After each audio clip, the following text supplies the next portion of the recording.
ഭജ ഗോവിന്ദം ഭജ ഗോവിന്ദം ഭജ ഗോവിന്ദം ഭജ ഗോവിന്ദം ഗോവിന്ദം ഭജ മൂഢമതേ സംപ്രാപ്തേ സന്നിഹിതേ കാലേ നഹി നഹി രക്ഷതി ഡുഗൃഞ്ജകരണേ ഭജ ഗോവിന്ദം ഭജ ഗോവിന്ദം ഗോവിന്ദം ഭജ മൂഢമതേ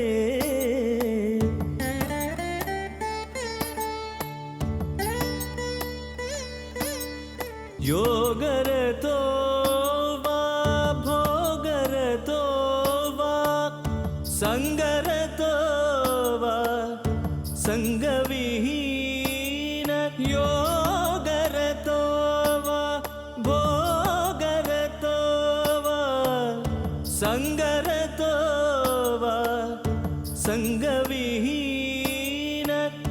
യസ്യ ബ്രഹ്മണി രമതേ ചിത്തം നന്ദതി നന്ദതി നന്ദത്യേവ ഭജ ഗോവിന്ദം ഭജ ഗോവിന്ദം ഗോവിന്ദം ഭജ മൂഢമതേ.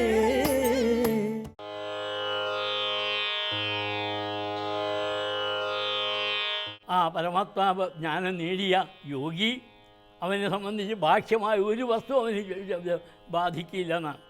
ചിലപ്പോൾ യോഗത്തിൽ ചിത്തവൃത്തി നിരോധമായ യോഗവ്യാപാരങ്ങൾ യമനിവാദികൾ അവനേർപ്പെട്ടിരിക്കാം. നിയമം, ആസനം, പ്രാണായാമം, പ്രത്യാഹാരം, ധാരണ, ധ്യാന, സമാധി രൂപമായ യോഗം. ഇതാണ് ചിത്തവൃത്തി നിരോധത്തിന് പാതഞ്ജ ലോകത്തിൽ പറയും. അതിൽ തത്പരനായിരിക്കാം. അതല്ല അവൻ ലോകത്തിലുള്ളതായ വിഷയസുഖങ്ങൾ അനുഭവിക്കുന്നതിന് തത്പരനാകാം. ഭോഗരതോവ ഭോഗത്തിൽ സുഖദുഃഖാനുഭവങ്ങളിൽ വിഷയേന്ദ്രിയ സംയോഗം കൊണ്ടുണ്ടാകുന്ന ഭോഗങ്ങളിൽ അവൻ തത്പരനായിരിക്കാം.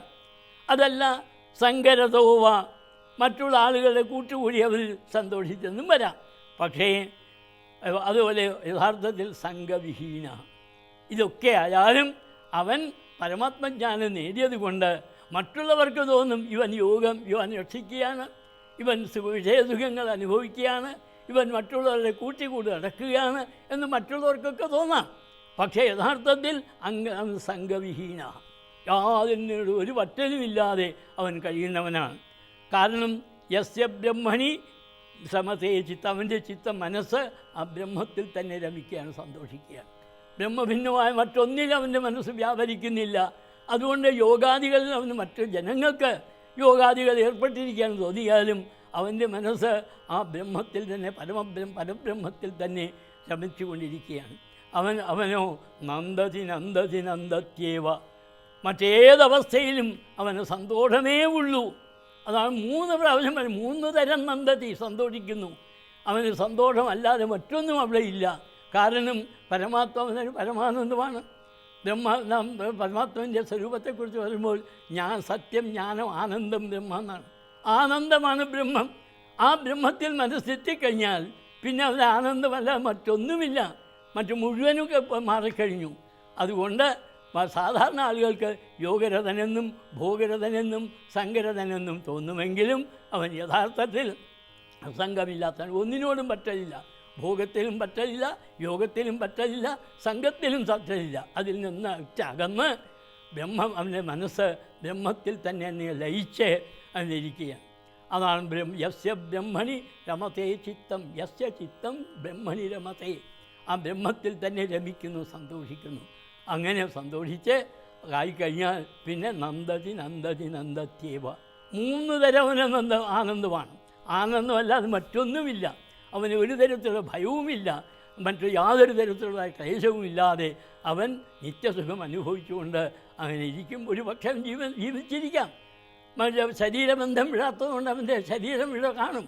ശരീരമുള്ളതുകൊണ്ട് ശരീരത്തിന് വേണ്ടിയുള്ള ചില കർമ്മങ്ങൾ ചെയ്തെന്നും വരാം. പക്ഷേ അവനെ സംബന്ധിച്ചിടത്തോളം അതൊന്നും കർമ്മമല്ല. ഭേദബുദ്ധിയില്ല, ഭേദബുദ്ധി അനുസരിച്ചല്ലേ കർമ്മമുള്ളൂ.